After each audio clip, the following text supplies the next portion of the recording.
Good morning सर्वांना. छान छान रेड आणि पिंक जास्वंद इथे लागलेली आहे. आणि आता मी बनवणार इकडे ओलं खोबऱ्याची चटणी.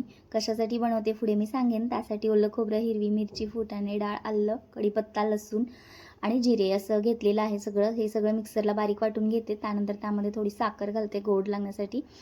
तिखट गोड छान लागते. त्यानंतर यामध्ये मीठ घालते चवीप्रमाणे. आणि अशी चटणी आपण इडली डोसा असं याच्यासाठी बनवतो. आता मी पुढे सांगेनच तुम्हाला काय बनवणार आहे ते. तर इथे घालते मी तडका देऊया. आता त्यामध्ये जिरे टाकले, मोहरी टाकली, तेल चांगलं कडकडून दिलं. जास्त कडलं ना तर जास्त जाळ होतो आणि मला त्याची भीती वाटते म्हणून. तर आता इथे सुक्या मिरच्या 2-3 टाकल्या आणि कढीपत्ता टाकला.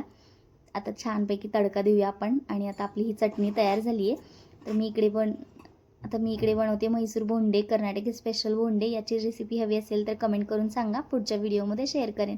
तर इकडे बाहेरून क्रिस्पी आणि आतून सॉफ्ट असे बोंडे तयार आहेत. आणि आता सगळी कामावरून, नाश्ता वगैरे आवरून आम्ही इथे वरती टेरेसवर आलो आहे कपडे सुकत घालायला. आज वातावरण म्हणजे पाऊस उघडला आहे आणि खालून व्ह्यू असा दिसतोय छानपैकी. साईडला टँक आहे मोठा पाण्याचा, शेततळं.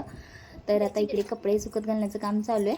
आणि आदवी मला मदत करते आहे चिमटे आणि एक एक कपडे काढून द्यायला. घरात मुली असल्या की बरं वाटतं, म्हणजे थोडाफार हातभार लागेनच मला भविष्यात. आणि इकडून तिकडून तिच्या पैंजणांचा आवाज छान वाटतो. मला खूप इच्छा होती म्हणजे पहिल्यापासूनच एखादी तरी मुलगी व्हावी आणि ती देवाने इच्छा पूर्ण केली.